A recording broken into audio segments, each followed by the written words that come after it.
Nu, ko, labu dienu ikvienam, kurš skatās. Esat sveicināts, šis laikam mūsu pirmais YouTube kanāla video. Ar lielu prieku es viņus vēlos iesākt.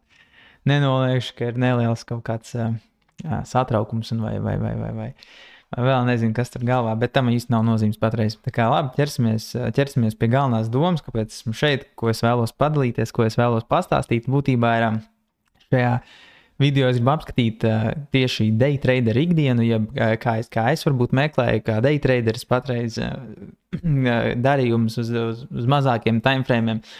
Tā kā varbūt tās pat, ja tu neesi day traderis, tad es noteikti nākotnē uztaisīšu video par aktīvu tirdzniecību jau vairāk tā kā uz swingu, bet patreiz palikšu tieši pie idejas par day tradingu.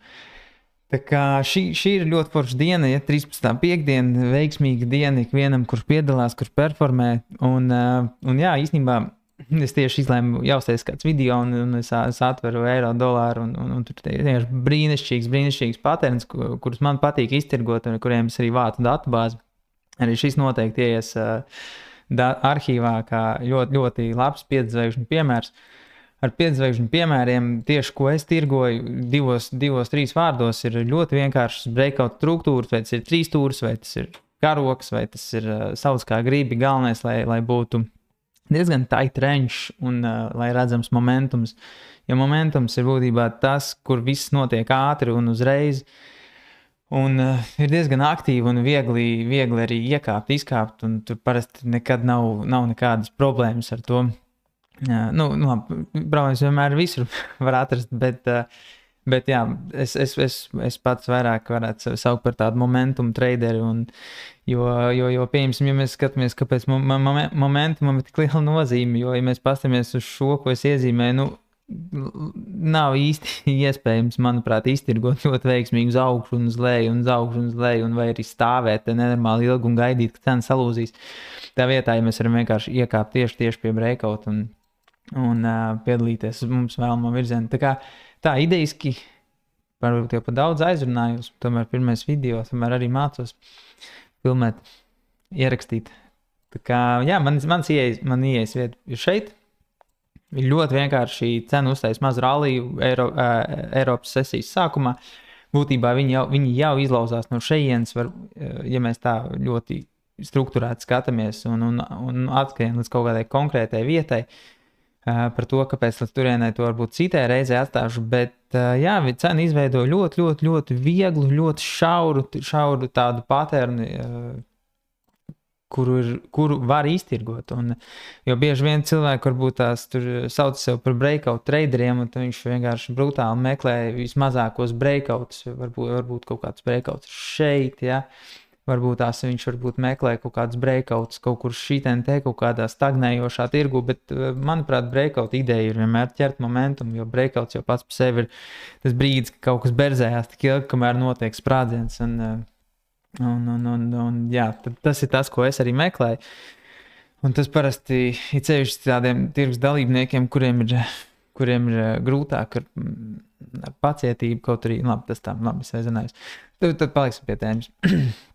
Tātad, jā, tirgus struktūra, cena uzskrien, tight range, ļoti tight, cena apstājas, un brīdī jau, ka es redzu, ka cena jau iet cauri, plus tas ir ļoti laiks tieši pirms US sesijas, kas ir ļoti labs laiks, lai notiktu kaut kāds šāda veida izrāviens, un var ļoti brīvis varēja nosmelt 30 pipus, un esot iekšā ar diviem kontraktiem, tur ļoti smuka naudiņa sanāca, ir ļoti regulētu risku.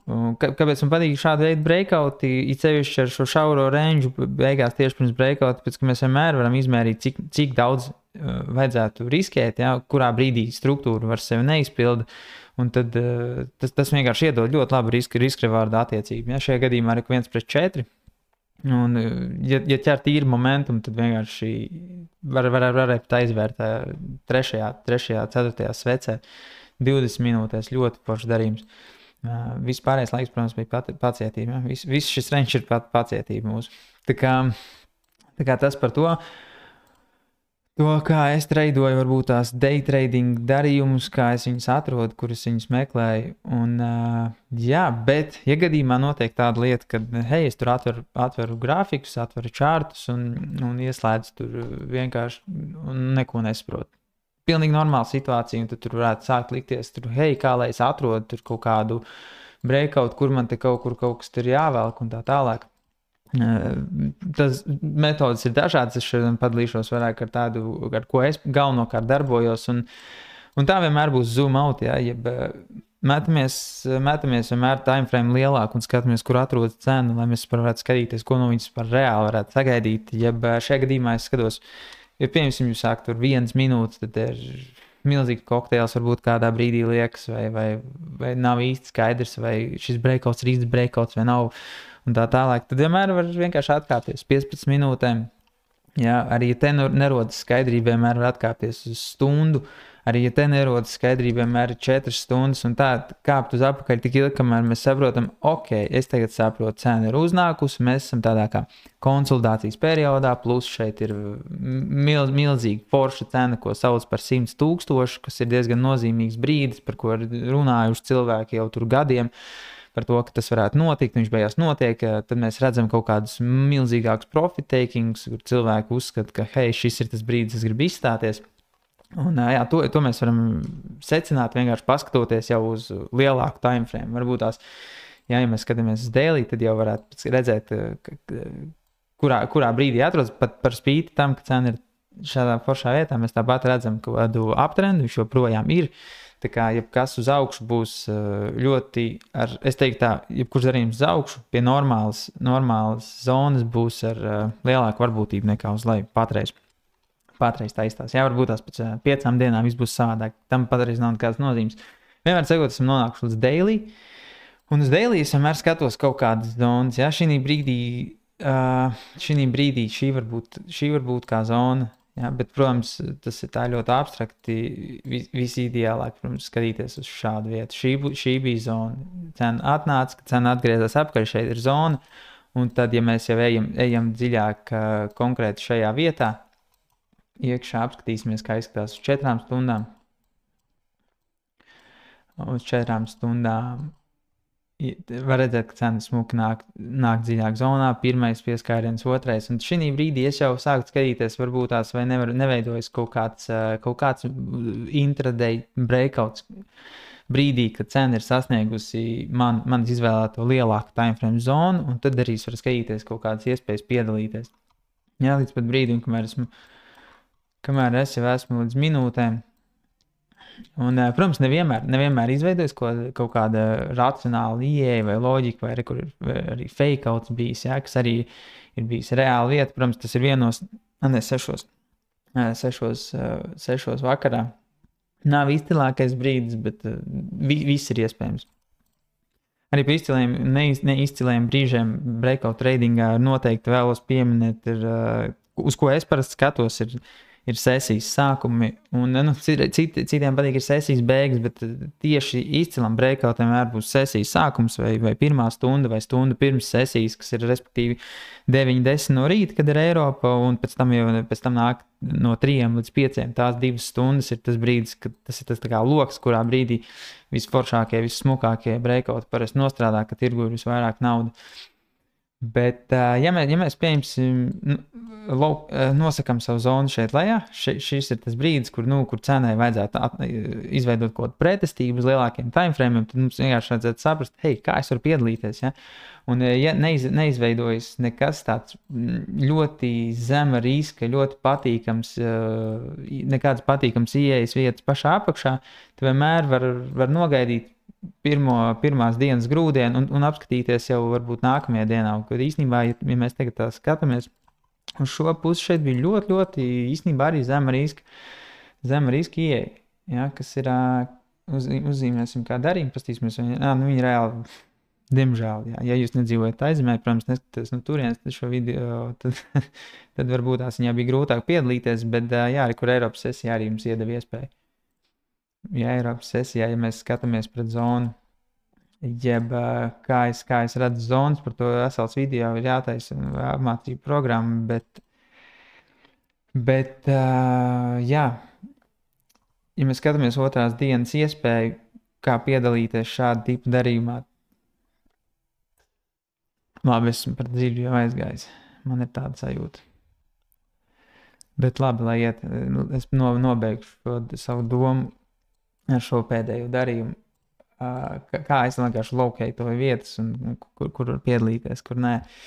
Tad viena lieta, kā ļoti ātram day trading skalpam, varbūt tās, kas ir tāds īsi darījumi, būtu bijusi iespēja būt kaut kur Āzijas pusē un piedalīties šeit. Ja nē, tad tā noteikti ir Eiropas sesija un kaut kur, kur jau mēs redzam, ka nāk izveidojas smugs grūdienis. Jā, tas darījums varētu iztīties, mēram, cik nu viņš iet. Un arī ar diezgan decent, es teiktu, tādu risku vārdu lekt iekšā un doties uz augšu. Es atminos, ka es tajā laikā piedalījos šeit. Jā, tas jau bija pie šī grūdiena. Šis bija mans darījums. Jā, un viņš izties mēram šāds. Kāpēc šeit? Jo šis jau bija lielāka timeframe breakouts. Man ļoti, ļoti sāk iepatikties pieaugušais volums, un es atceros, tajā brīdī tas bija ļoti, ļoti quick move, 4.30, US sesija sākās, ir liela nauda ienāk, un es redzu, ka tur tirgus vienkārši ir tik uzkurināts, ka viņš viņu dabūs to cenu augšā. Es atceros, tajā laikā bišķiņ ticēja, ka viņš varētu aizspiest pat līdz 100 tajā vienā brīdī, bet jā, kad sāku redzēt, ka cik kaut kādā brīdī būs profit takings. Jā, es izlecu ārā ļoti smuki kaut kur virsotnēs. Bet tas ir cits stāsts. Jā. Darījumi vienmēr būs visur. Viņi gan katru dienu kaut kur atrodami. Galvenais ir būt pacietīgam un skatīties, kā izskatās zonas. Es ceru, ka ir skaidra tā mana ideja, kā es redzu, varbūt tās šo 5 minūšu, 15 minūšu tik tradingu. Es vienkārši skatos uz lielāku timeframe. Lielāks timeframes man parāda kaut kādas zonas. Pēc zonām es varu jau sekot līdz cenai, vai viņi atcitīsies, vai viņi breakoutos.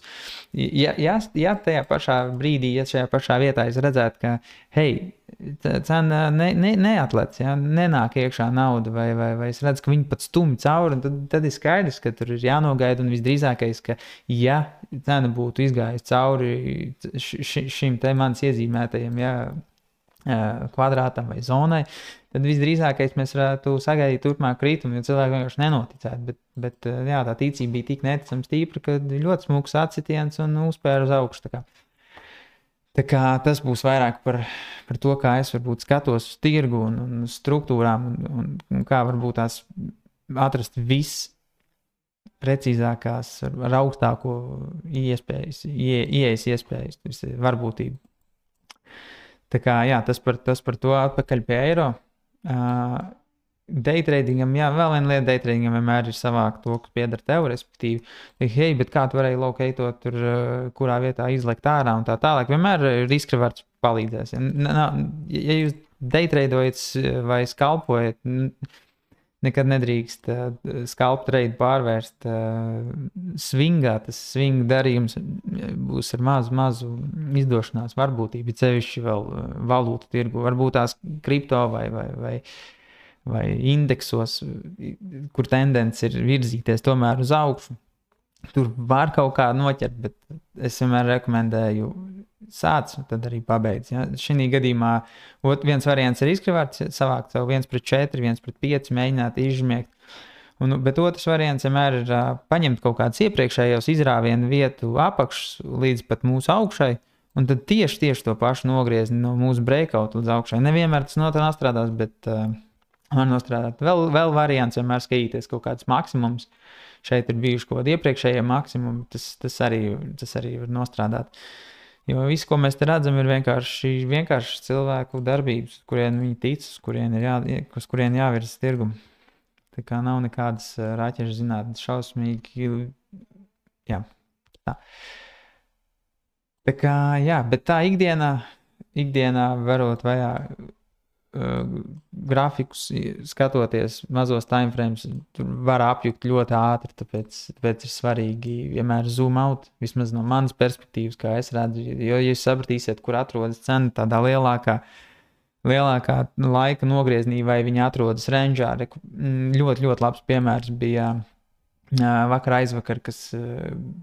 vakar bija breakouts, bet teorētiski, kad Pauns atradās tādā stundas rangeā, 4 stundu rangeā, ja, viņš labāk varbūt tās var saprast, tādas konsolidācijas posms, kur īsti nevarēja saprast, hei, viņš tomēr uz augšu, viņš uz leju. Un tad, jā, ļoti smuka šī tāda, kā teikt, shooting stars sveci, ja. Varbūt tās viņi neatrodas pašā augšā, bet tā nav nozīmes. Jeb vēl varētu šo klasificēt kā breakout fails, ja, uz augšu. Bet tā struktūra bija pārāk plaša, pārāk dziļa uz leju, lai tāds breakouts būtu un liels success. Pat ja viņš būtu breakoutojis, liela iespēja, ka viņš būtu nospiests atpakaļ lejā. Jo, ja mēs pieņemsim, labi, tas tā būs cita tēma. Tā kā, jā, laikam priekš pirmā video es ceru, ka es kaut kā ieskicēju to ideju, kā es tirgoju. Es ceru, ka es šausmīgi nesastūmu visu vienā putrā, bet tam īstenā nozīmes tāpat gan jau, ka tie skatījumi skaits sākumā nebūs neticami liels. Bet, jā, lai tas viss paliek. Par range'iem runājot, ja mēs saprotam, ka cena atrodas range'ā, nevis agresīvā trendā, ja, ka, piemēram, šeit brutāli cena krīt uz leju un tur lec iekšā, tad range vienmēr būs ātrs profits un šauras topi, un mēģināt tirgot uz augšu no apakšas un uz leju no augšas, lai nesanāk kaut kur atrasties pa vidu, kaut kādā putrā, kur neviens neko nesaprot. Bet brīdī, kad cena ir ārpus range, tad trends vienmēr veido agresīvu. Vismaz pirmās 2-3 dienas tas ir statistiski līdzīgi arī kā šeit. Ja? Varbūt tās cena kaut kādā veidā atnāca līdz kaut kādam rangeam, izveidoja visu šo, pieņemsim, struktūru, kuras tur iezīmēšu šādu struktūru, bet brīdī, ka viņi ir ārā, tad teiksim tā, zirgs ir izmucis no staļļa un viņš vienkārši dodas vienā virzienā. Tā kā suni, kur no ķēdes palaiž, kur šīs dzīvi turēts. Viņš vienkārši māc, viņš neatskatās. Un šeit ir līdzīgi. Kā ja man būtu jāsaka, vai es gribētu tirgot uz augšu, noteikti es nepirktu, vismaz ne tagad, bet jā, pat ja mēs zoomojam ārā visu šo, tad arī stāsta, ka, hei, kas te notiek, vai mums ir kaut kāds lielāks breakouts, vai mums ir milzīgs range, kas te varētu izveidoties, ja? Varbūt nākotnē, vai kas te notiek. Ja? Patreiz to nevaram zināt, skaidrs, kā mēs dodamies uz leju. Viena lieta, kur noteikti skaitas, iepriekšējie lovi, pilnīgi reāls ir atstiens uz augšu, jo mēs neesam sasnieguši neko tik nozīmīgu, lai būtu tāds kvalitīvs struktūra uz augšu, uz leju precīzi. Tāpēc pastāv savu veidu varbūtību kaut kādam atsitienam šeit, ja? Un tad nākot atpakaļ cena var atrast pretestību šeit, un tad viņi nāk lejā, tam nav nozīmes. Es negribu, tradingā nav svarīgi mēģināt prognozēt nākotni vai prognozēt visas iespējamās kustības vai kā tirgus uz kuru pusi ies vai neies. Tradingā vissvarīgāk ir atrast to vietu, kur jūs varat piedalīties, ļoti, ļoti smuku riskrivārdu un savākt savu daļu, kas pieder jums vai es nezinu, teikt, kā gribu. Respektīvi, ja mēs skatāmies uz šo breakoutu, diezgan mazu iedeva iespēju piedalīties, bet kas man viņš, protams, ir reāls, viņu var darbināt, kas man viņā varbūt netik ļoti patīk kā iepriekšējā breakoutā, to viņās parādīšu, viņš ir diezgan stāvs uz augšu, un viņš pēc tam diezgan sanāk agresīvs uz leju.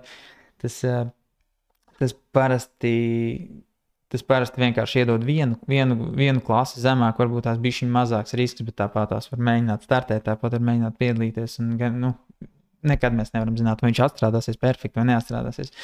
Bet tā atšķirība, piemēram, ja mēs skatāmies šo, un manu piemēru, ja, uzreiz jau var pateikt, hei, cik šaura ir šī struktūra, ja? Un mēs redzam skrējiens uz augšu, visi moving uz augšu, un mēs piedalāmies uz augšu, un cena jau atrodas virs movingiem.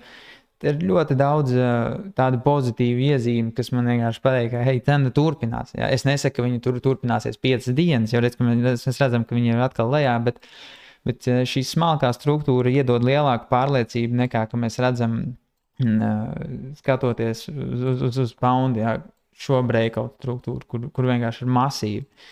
Un viņi ir garāki ar daudz vairāk, varbūt kaut kādiem viļņiem un tā tālāk.